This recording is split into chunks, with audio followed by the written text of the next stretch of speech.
మా సోదరులు బట్టి విక్రమార్క గారు డిప్యూటీ సీఎం అయ్యారు, ఫైనాన్స్ మినిస్టర్ కూడా అయ్యారు.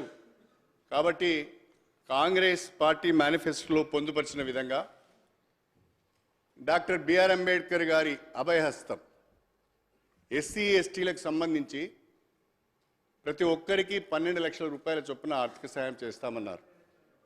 తప్పకుండా బట్టి విక్రమార్క గారు ఫైనాన్స్ మినిస్టరే కాకుండా దళిత సామాజిక వర్గానికి చెందిన వ్యక్తి కాబట్టి మా పట్ల లేకుంటే ఈ వర్గాల పట్ల తప్పకుండా ప్రేమ ఉంటుంది, బడ్జెట్ ఉంటుందని అనుకున్నాను. కానీ ఎక్కడ కూడా మీ డాక్యుమెంట్లో చెప్పమ్మా, సార్ని అడగండి.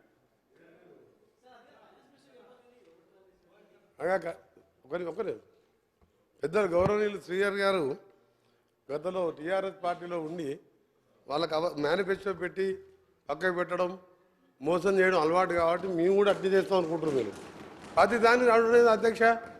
వచ్చిన రెండవ రోజే ప్రతిపక్షం అంటే దాని ప్రతిపక్షానికి మీరు ప్రతిపక్షం కాదు, ఫ్రస్ట్రేషన్ పక్షం. అధికారం పోయింది, ఏం చేయాలి? ఆయన అంటున్నాడు మా రేవంత్ రెడ్డి గారు కాదు, మన హరీష్ రావు గారు అంటున్నారు నేనే సీఎం అయితే అని. అంటే కొంచెం ప్రాబ్లం వచ్చింది అదే వీళ్ళకి. దానికి మనం ఏం చేయలేరు, ఇక దాన్ని ఎవరేం చేయలేరు. ఇక దేవుడు కూడా కాపాడలేడు. ఒక్క నిమిషం సార్, దేవుడు కూడా కాపాడలేడు వీళ్ళని, దేవుడు కూడా కాపాడలేడు. రాక రాక నలవటకు వచ్చింది అధ్యక్ష. మన వర్షాలు లేక ఇబ్బంది పడుతున్నాం, మంచినీళ్ళు లేవు.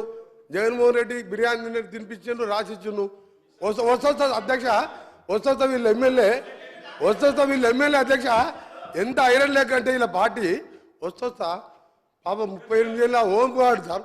ఇద్దరు చిన్నపిల్లలు మస్తెక్కి హైదరాబాద్కి కార్లలో దోసుకున్న సొమ్ముతో ర్యాలీ తీసుకొని హైదరాబాద్కి వచ్చి ఆ ఎమ్మెల్యే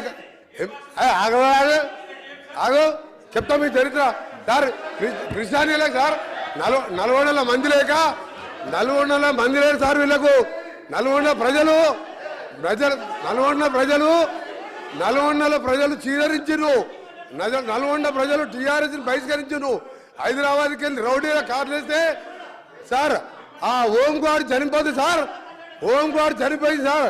ఇద్దరు చిన్నపిల్లలు మొన్న నేను లేకుంటే ఓంగాడు చనిపోతే కనీసం మా జిల్లా ఉన్న ఏకైక ఎమ్మెల్యే కానీ కేసీఆర్ గారి కేటీఆర్ గారి ఆ కుటుంబాన్ని ఆదుకుంటామని అంటలేరు సార్. ఎంత దరిద్ర రాక జిల్లాకు వచ్చి ఒక మనిషిని పొట్టలు పెట్టుకోరు. ఈయన మేనిఫెస్టో గురించి మాట్లాడుతున్నాడు సార్. ఒకటే చెప్తుంది సార్, ఈయన మేనిఫెస్టో 2001లో పార్టీ పెట్టింది సార్. నీ దుకాణం మంది మంత్రి గారు దుకాణం మంది సార్. ఒకటి సార్ అసలు పాయింట్కి వస్తున్నా సార్. అసలు పాయింట్కి వస్తున్నా. అరే మీ చరిత్ర చెప్తా సార్. 2001లో సార్ కేసీఆర్ గారు పార్టీ పెట్టిండు సార్. పార్టీ పెట్టినప్పుడు ఏం చెప్పిండు సార్? ఈ రాష్ట్రానికి మొదటి ముఖ్యమంత్రి దళితుడే. కేసీఆర్ మాట అంటే మాటే, ఆ మాటకి కాకుండా నా తల తీసుకుంటా అన్నాడు. తల ఉందా సార్ కేసీఆర్ది? దళితుడు ముఖ్యమంత్రి చేసిన దళితుడు ప్రతిపక్ష నాయకుడు అయితే, అదే బట్టి విక్రమ్ దళితుడు ప్రతిపక్ష నాయకుడు అయితే ఆయన గడుకోసారి ఆ స్థానం చూడలేక 13 సార్ చాలా ఇంపార్టెంట్ సార్. ఇది చాలా ఇంపార్టెంట్. మేనిఫెస్టో గురించి మాట్లాడినప్పుడు మేము మాట్లాడాలి సార్.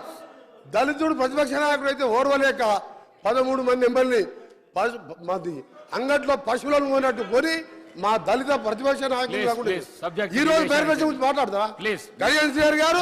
మేనిఫెస్టో టీఆర్ఎస్ పార్టీ నీ అబద్ధాల పార్టీ. మాకు చెప్పిన మేనిఫెస్టో 2 రోజులలో 2 అమలు చేసినాం, ఇంకా చేస్తాం, చెప్పని కూడా చేస్తాం. మీ దుకాణం బంద్ చేస్తాం. మీరు అనవసరంగా మాట్లాడుతున్నారు. శ్రీహరి గారు